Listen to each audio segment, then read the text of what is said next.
Terrifying moment, Ranger saves lion from abscess. Then heartbreaking thing happens.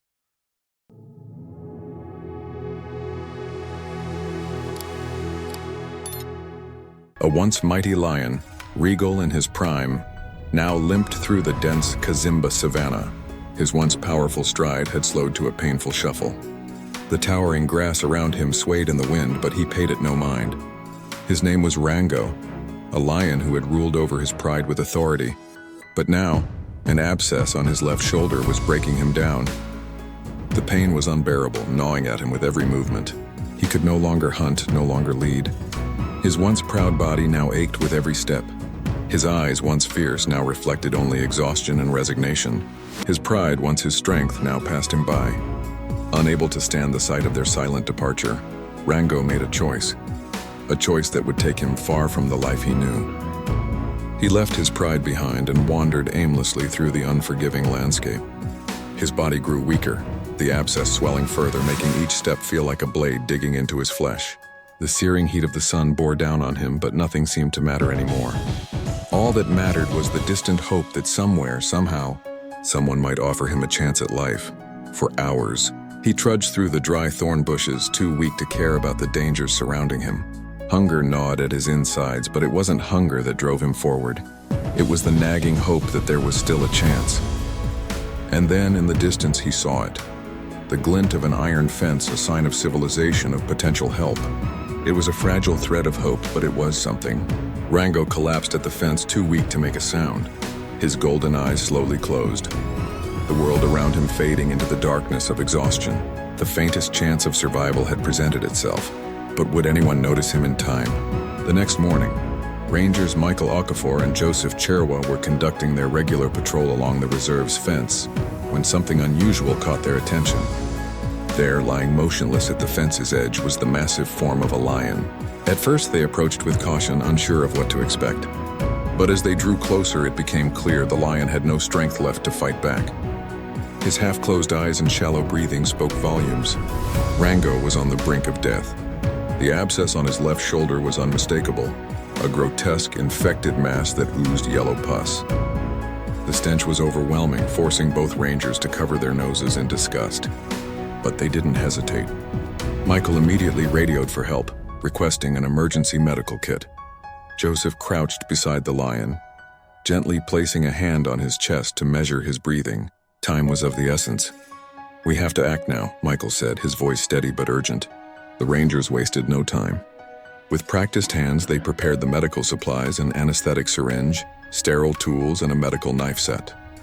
Joseph gently ran his hand over Rango's back, both to comfort him and assess the extent of the damage. Michael quickly determined the injection site, ensuring it was safe and effective. They were working without the aid of modern machines, relying solely on their skills and training.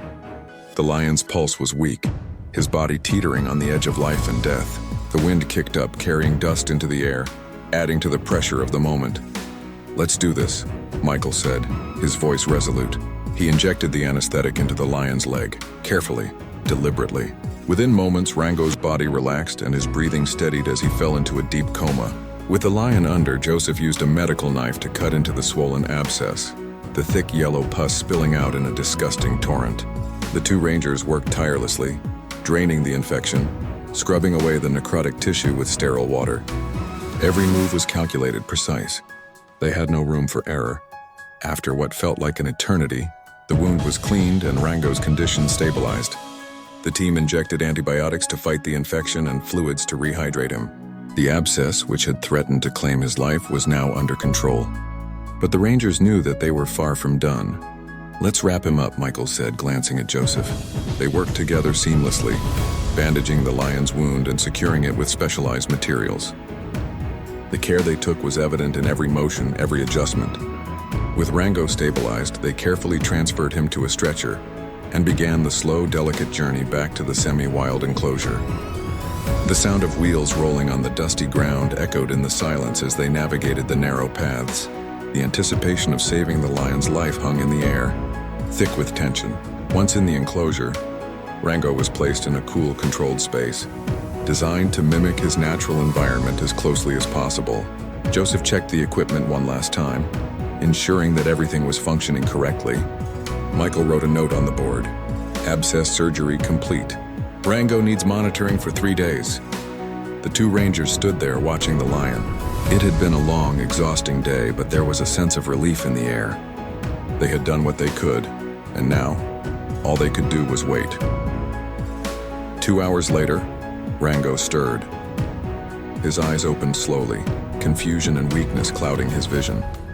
His gaze drifted to the cold water trough in front of him, then to the soft food placed near the bars.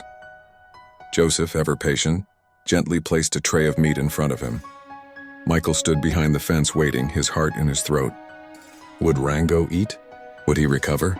After what felt like an eternity, Rango lowered his head, his eyes still cautious but his instincts slowly taking over. He sniffed the food, then began to eat, each bite slow but deliberate. The relief on the rangers' faces was unmistakable. They had saved him, but the journey was far from over. Over the next several days, they continued to care for Rango, changing his bandages, disinfecting his wound, and monitoring his progress. With each passing day, the wound healed, the infection faded, and Rango grew stronger. The rangers took turns watching over him, ensuring that he had everything he needed. After a week, the wound was nearly healed and new skin began to form around the edges. They removed the bandages, letting the wound breathe and heal naturally. Rango was able to stand, and with a little effort, he took his first steps. It was a slow recovery, but it was progress. Joseph looked at Michael one day as they watched Rango walk around the enclosure. "He's going to be fine," Joseph said quietly. "We'll keep him here until he's fully healed." Michael nodded, a sense of pride swelling in his chest. He's a king. He deserves to return to his kingdom. 15 days later, the gates to the semi-wild enclosure were opened. The first rays of dawn bathed the land in a soft golden light. Rango stepped out, his movements slow but strong as if he had never been injured. The distant sounds of his old pride reached his ears, and the familiar scent of the forest filled his nostrils. He turned toward it, his gaze fixed on the horizon. Michael and Joseph watched from behind the fence, their hearts swelling with pride. They had saved him, and now he was returning home. The circle was complete. The lion, once brought to the brink of death, was now free once more, ready to reclaim his place in the wild. As Rango disappeared into the distance, the rangers knew they had written another incredible story, one of hope, healing, and the unbreakable bond between humanity and nature. They had done the right thing, and that knowledge would stay with